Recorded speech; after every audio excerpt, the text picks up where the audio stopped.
वर्ष 2021 अपने संध्या काल की ओर है, तो वही वर्ष 2022 नई उम्मीदों के साथ जीवन में प्रवेश कर रहा है। कौन से प्रमुख परिवर्तन ग्रहीय व्यवस्था के माध्यम से सामने निकल कर आएंगे, हम यहाँ प्रमुख रूप से उसकी चर्चा करेंगे और उस परिवर्तन के साथ मानवीय जीवन के ऊपर संकेतों के माध्यम से क्या प्रभाव रह सकता है उसका भी वृत्तांत आपके सम्मुख रखने का हम एक किंचित प्रयास करेंगे। जो ये आप 12 ही भावों के साथ नवग्रही व्यवस्था को यहाँ देख रहे हैं, ये 1 जनवरी 2022 के सूर्योदय के समय की कुंडली है और उसका चित्रण है। धनागमन, व्यापारिक श्रेष्ठता, संबंधों की स्थिरता, लाभ की प्रवृत्तियां, निवेश का आधार, विदेश संबंधी कामकाज की तीव्रता, स्वास्थ्य किस तरह से अक्षुण्ण रहेगा, तो वहीं गृहस्थ के साथ किसी और प्रोफेशनल लाइफ या फिर एजुकेशन की लाइफ के साथ रिलेशन जो डेवलप हुआ, वहां कौन सी पॉसिबिलिटीज सामने निकल कर आएंगी, ये सब कुछ अगले कुछ मिनटों में हम आपके सम्मुख यहाँ रखने का प्रयास करेंगे।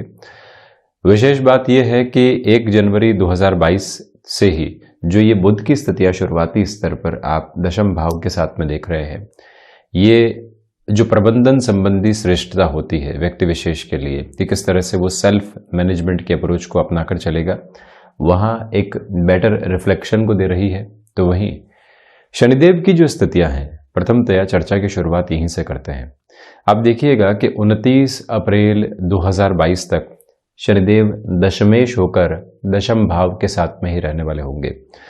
इस वर्ष की शुरुआत के जो 4 महीने हैं वो अच्छी खासी भागदौड़ वाले आपके लिए कहे जा सकते हैं। किसी भी कार्य की जो सरलता की स्थितियां पूर्ति में होती है, आपने कोई भी शुरुआत की और अपनी रफ्तार के साथ में बढ़े, किंतु अब जो एक सिमेट्रिकल फ्लो होना चाहिए उसमें थोड़ी सी कमी रहेगी।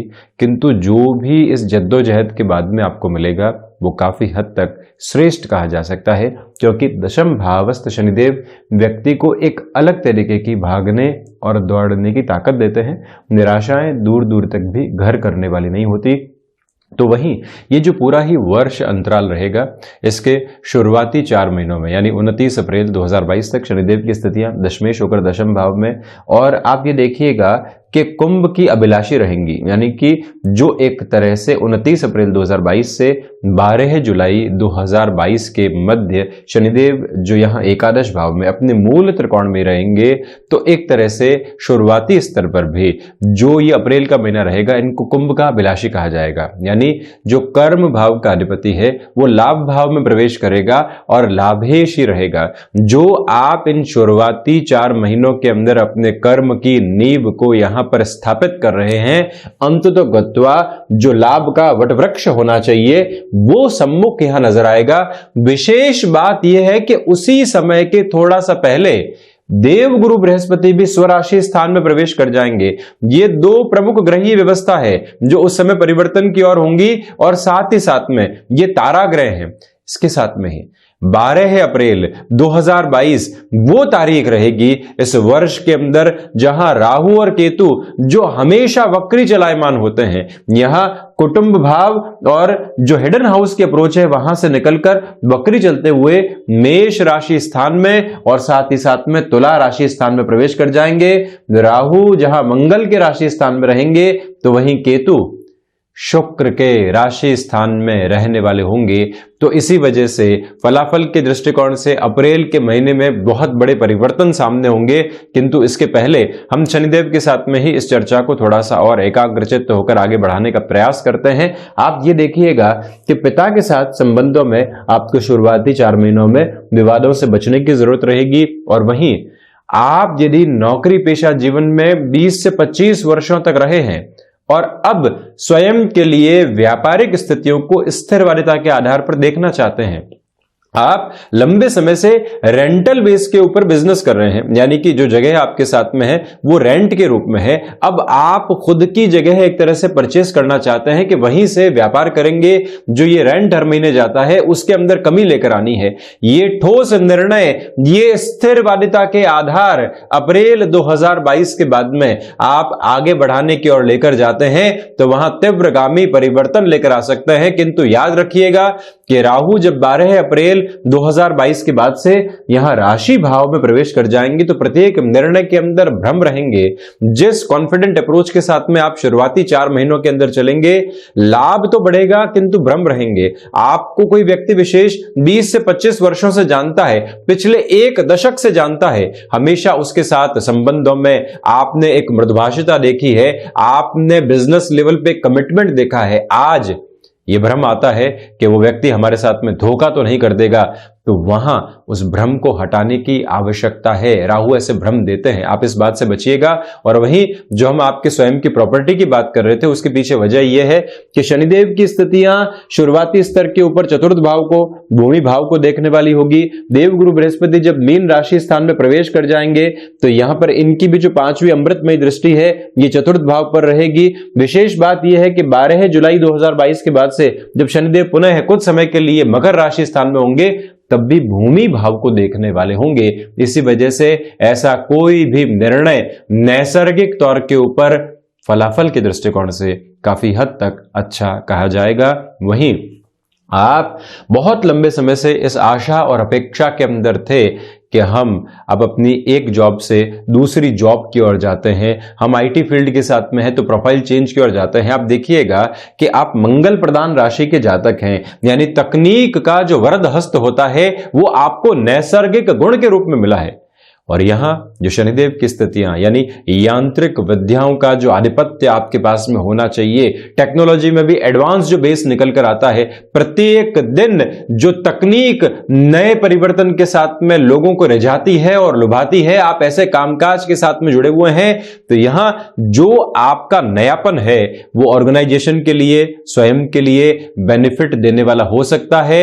और आप ऐसे किसी भी चेंज को एक्सेप्ट करके अपनी जर्नी को आगे बढ़ाना चाह रहे हैं, उस लिहाजा भी इस समय को आप स्वयं के लिए काफी हद तक श्रेष्ठ मानकर चल सकते हैं। यानी परिवर्तन के साथ में विकास का क्रम, विकास के क्रम के साथ में आपके लिए एडवांस अप्रोच जो फाइनेंशियल गेन और इन्वेस्टमेंट के रूप में निकल कर आती है वो भी यहां साथ में रहती हुई स्पष्ट है।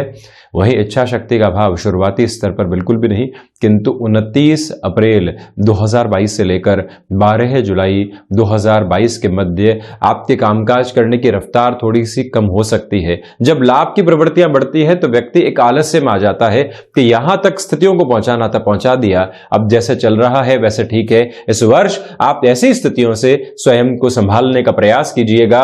और वहीं आप ये भी देखिएगा कि जब शनिदेव लाभेश होकर लाभ भाव के अंदर रहेंगे तो जो ये 29 अप्रैल 2022 से 12 जुलाई 2022 तक का समय है, कोर्ट कचहरी संबंधित कोई भी विवाद चल रहे थे जिसके अंदर आपके लिए कहीं पर भी स्पष्टता नहीं आ पा रही थी, वहां पर भी इस टाइम को काफी हद तक आप स्वयं के लिए पॉजिटिव मानकर चलिएगा।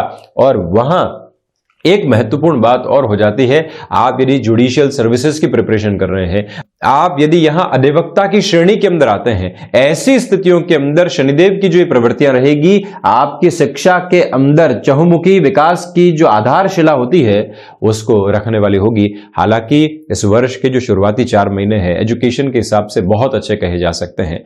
आप यहां पर स्वयं के लिए नौकरी पेशा जीवन के साथ में पुनः एजुकेशन के बेस को देखने की आशा और अपेक्षा रखते हैं तो आप ये देखिएगा कि उच्च शिक्षा भाव के अधिपति लाभ भाव के अंदर रहेंगे, उसके बाद में भी उच्च शिक्षा भाव के अधिपति व्यय भाव में स्वराशि स्थान में रहेंगे। शुरुआती स्तर पर जो एक तरह से 13 अप्रैल तक का समय अंतराल है, पंचम भाव पर देवगुरु का दृष्टि निक्षेपण रहेगा। एजुकेशन के अंदर जो आपको एक स्ट्रांग होल्ड मिलना चाहिए वो ताकत बहुत अच्छे से, आप लिटरेचर संबंधी किसी भी क्षेत्र विशेष में है, मास कम्युनिकेशन जैसे किसी भी क्षेत्र विशेष की स्थितियों के साथ में आपका हस्तक्षेप है, वहां पर भी बढ़ोतरी की जो असीम संभावनाएं होती है वो आपके साथ में जुड़ी रहने वाली होगी। और इस बात पर आप गौर कीजिएगा कि जो आप यहां विदेश संबंधी किसी भी शिक्षा के आधार को निरूपित करना चाहते हैं अपने जीवन में, 13 अप्रैल से लेकर ये वर्ष पर्यंत की जो स्थितियां हैं, इसको आप सकारात्मक मानकर चल सकते हैं। शनिदेव का जो आधार तीसरी दृष्टि के साथ में है, ये आपको अनर्गल खर्चे दे सकता है, उससे आप संभलिएगा। तो वहीं माता के साथ छोटे छोटे विवादों से आपको बचना चाहिए। यहां आपसे हम निवेदन करेंगे कि आप मशीनरी संबंधी कामकाज, मैन्युफैक्चरिंग संबंधी किसी भी क्षेत्र विशेष के साथ में हस्तक्षेप रखते हैं, एक्सपांशन की ओर जाना चाहते हैं, जा सकते हैं। तो वहीं जब केतु यहां सप्तम भाव में प्रवेश कर जाएंगे और साथ ही साथ में शनिदेव की स्थितियां 12 जुलाई 2022 के बाद में भी जब सप्तम भाव को देखने वाली होगी, उस समय विशेष स्तर पर आप इस बात का ख्याल रखिएगा कि व्यापारिक जीवन के अंदर निर्णय के आप शिकार नहीं हो। केतु जल्दबाजी देते हैं व्यक्ति को, और वहीं पर शनिदेव की स्थितियां व्यक्ति के जीवन के अंदर एक ठोस आधार लेकर आती है। जो भी करेंगे उसके पीछे सोच होगी, उसके पीछे विजुअलाइज करने वाली अप्रोच होगी, तो वहां पर ऐसे डिलेमा आपको परेशान कर सकते हैं, उससे आपको सावधान रहना है। वहीं कंस्ट्रक्शन संबंधी कामकाज हो गया, और आप यह भी देखें कि भूमि संबंधित कार्य के साथ में कंस्ट्रक्शन के साथ में जो उसका इंटीरियर आदि होता है, यानी जो पूरा ही प्रोसेस एक तरह से आशियाने को बनाने के लेकर है, वहां पर शनिदेव की स्थितियां आपके लिए काफी हद तक सपोर्ट करती चली जा रही है। और वहीं देवगुरु बृहस्पति का जो ये आधार शुरुआती स्तर पर आपके लिए है, आप देखिएगा कोई प्रमोशन लंबे समय से अटकी हुई थी, आप किसी स्थान परिवर्तन की ओर जाने की आशा और अपेक्षा रख रहे थे। गौर करें कि जो भाग्येश है वो लाभ भाव में है, शनिदेव के मूल त्रिकोण में है, और वहीं पर पांचवी दृष्टि से पराक्रम भाव को देख रहे हैं। पराक्रम इति पुरुषार्थ, पुरुषार्थ इति कर्म की सिद्ध हस्त स्थितियां, और उसके साथ में जो छोटी छोटी यात्राओं से संबंधित कामकाज होता है, वहां पर नैसर्गिक प्रवाह आपके लिए रहेगा। देवगुरु बृहस्पति का यह आधार आप देखें कि सातवीं दृष्टि से शुरुआती स्तर पर पंचम भाव पर भी होगा। जो भी महिलाएं संतान सुख की ओर जाना चाहती हैं और लंबे समय से वो स्तर और आधार अभी तक नहीं बन पाए, तो इस समय की जो सबसे प्रमुख बात यहां पर निकल कर आती है वो ये भी है कि आप यहां इस अंतराल के अंदर स्वयं के लिए ऐसे सुख के प्रवर्तमान आधार देख सकते हैं। और वहीं जो पंचम भाव की ही हम चर्चा करें, और इसके साथ में हम ये भी बता दें कि जो शेयर मार्केट संबंधी कामकाज है, वहां पर धन से संबंधित आधार है, वहां लाभ से संबंधित आधार है, वहां निवेश से संबंधित आधार है, वहां विजुअलाइज करने वाली अप्रोच है। धन, पंचम, अष्टम और लाभ, इनका जो कॉम्बिनेशन रहता है, इसके साथ में हम शेयर मार्केट संबंधी कामकाज की प्रवृत्तियों को देखते हैं। वहां जो देवगुरु बृहस्पति के प्रभाव है, नैसर्गिक तौर के ऊपर आपको वृद्धि के सिरों के साथ में अंकित करके आगे बढ़ाता चला जा रहा है। इस एक फ्रेम को भी आप स्वयं के लिए पॉजिटिव लेकर रखिएगा। निवेश की विधाओं के आधार पर भले ही आप भूमि संबंधित निवेश की ओर जाते हैं, और चाहे आप इस समय अंतराल में लंबी दूरी के लिए शेयर मार्केट संबंधी कामकाज की ओर जाते हैं, वहां पर भी आपके लिए एक फ्लो मेंटेन रहेगा। और ये भी आप देखिएगा कि शुरुआती स्तर पर मेष राशि के जातकों के लिए देवगुरु बृहस्पति की जो 9वीं दृष्टि है, वो यहां व्यापार भाव पर है। आपने व्यापार की अभी भी शुरुआत की है, अब व्यापार को किस तरह से आगे बढ़ाना है, कौन कौन सी पोजीशंस का ख्याल रखना है, ये सारी ही कैलकुलेशन आपके भीतर तक यहाँ बहुत अच्छे से आत्मसात होकर रहने वाली होगी। किंतु एक निवेदन आपसे हम करेंगे कि जो 29 अप्रैल और 13 अप्रैल, ये जो 2 तारीख हैं अप्रैल के महीने की है, विशेष बात यह ख्याल रखने लायक होगी कि आप खर्चों के ऊपर बहुत ज्यादा नियंत्रण स्थापित करने की ओर जाने वाले नहीं रहे, अन्यथा थोड़ी सी दुविधाएं घर कर सकती है। जो मैनेजमेंट की अप्रोच होती है, नए लोगों को साथ में जोड़कर चलना होता है, वहां यदि दुविधाएं आती है तो उसको हम परेशानियों का सिरा कहेंगे। किंतु देवगुरु बृहस्पति जैसे ही मीन राशि स्थान में अप्रैल से प्रवेश कर जाएंगे, विदेश संबंधी आधार के साथ में बेहतरी, रिसर्च संबंधी कामकाज के साथ में बेहतरी, और वहीं पर आप मेटल संबंधी कामकाज की ओर अपने हस्तक्षेप को बढ़ाना चाहते हैं, वहां पर भी इस फ्रेम को काफी हद तक आप पॉजिटिव मानकर चल सकते हैं। किंतु जब देवगुरु बृहस्पति यहां द्वादश भाव में रहेंगे तो आप अपने स्वास्थ्य में जो वजन से संबंधित स्थितियां होती है उसका विशेष ख्याल रखिएगा। स्टमक को रिलेट करती हुई प्रॉब्लम्स आपको सताने वाली नहीं हो, इस बात पर भी अपना पूरा अंकेक्षण आपको रख के चलना चाहिए। और ये निवेदन हम आपसे करेंगे कि किसी भी तरीके के लोन आदि की ओर आप जाना चाहते हैं, भले ही पर्सनल लोन की पोजीशन हो या बिजनेस के साथ में रिलेट करते हुए कोई भी अप्रोच, जब देव गुरु बृहस्पति का ये नैसर्गिक आधार यहां षष्ठ भाव के साथ में अपने दृष्टि निक्षेपण को रखेगा, ऐसे निर्णय लिए जा सकते हैं। ये स्पष्टता आपके साथ में यहां गतिमान है और शत्रु यहां पर हावी होने वाले नहीं रहेंगे, ये भी स्पष्टता यहां पर साथ में है। तो वहीं जो राहु और केतु की स्थितियां हैं, आप ये देखिएगा कि जब ये दोनों ही ग्रह 12 अप्रैल के बाद से ही यहां राशि भाव और सप्तम भाव के साथ में प्रवेश कर जाएंगे, निर्णय अब निर्णय का जहां पर भी आप शिकार होते हैं और रुकें, अपने जीवन के परामर्शदाताओं से एक बार सलाह लें और विशेष तौर पर शिव उपासना आराधना के बाद में ऐसे निर्णय की ओर जाना आपके लिए धुंधल के को हटाने वाला रहेगा। ये एक प्रवृत्ति अपने साथ में आप लेकर चलिएगा। तो वहीं सप्तम भाव में जैसे ही केतु प्रवेश करेंगे, यहां आपके लिए गृहस्थ जीवन के साथ में अप्रैल के इस महीने से ही थोड़ी सी दुविधाएं रह सकती है। आप बहुत जल्दी कंक्लूजन की ओर पहुंचने से स्वयं को बचाइएगा, ये एक निवेदन आपसे हम करना चाहेंगे। तो कुल जमा जोड़, शुरुआती स्तर में आत्मविश्वास, उसके बाद आत्मविश्वास में थोड़ी सी कमी, धनागमन की जो स्थितियां हैं वो निरंतरता के साथ में है, पराक्रम में आपके लिए वृद्धि रहेगी, भाइयों का सहयोग शुरुआती स्तर पर बहुत अच्छे से, भूमि संबंधित सुख के आधार नजर आते हैं, किंतु माता के स्वास्थ्य का ख्याल रखें। और वहीं पर शिक्षा संबंधी आधार नैसर्गिक तौर पर बेहतर है, रिलेशन के अंदर बेटरमेंट रहेंगे और एक स्टेबल प्रोसेस भी साथ में रहेगा। वहीं आप ये देखिएगा बृहस्पति के परिवर्तन के बाद में स्टमक को रिलेट करती हुई प्रॉब्लम्स का ख्याल रखें, किसी भी ऋण आदि की ओर जाया जा सकता है। और वहीं जो गृहस्थ जीवन है इसमें अप्रैल के बाद से ही छोटे छोटे क्लैशेस आ सकते हैं, उसे संभलिएगा। रिसर्च संबंधी आधार के साथ में ये पूरा ही वर्ष आपके लिए श्रेष्ठता लिए हुए है। शुरुआती स्तर पर भाग्य और इंट्यूशन का सहयोग बहुत अच्छे से, तो वहीं कर्म की जो विश्वस्त स्थितियां होती है वो आपके साथ में नैसर्गिक प्रभाव में। और वहीं 29 अप्रैल के बाद जुडिशरी संबंधित कामकाज के अंदर बेहतरी, सर्वांगीण लाभ में यहां देवगुरु बृहस्पति शुरुआती स्तर पर कमी देंगे। तो वहीं खर्चों पर बहुत ज्यादा नियंत्रण रखने से बचिएगा, छवि कहीं न कहीं उससे आपके लिए प्रभावित हो सकती है नकारात्मकता के साथ में। विदेश संबंधी स्तर और आधार चकाचौंध देते चले जा रहे हैं। तो ये था वर्ष 2022 का वार्षिक राशिफल। हम ऐसी ही चर्चाओं के साथ निरंतर आपके सम्मुख हाजिर होते रहेंगे। वर्ष 2022 की अनंत कोटि शुभकामनाएं।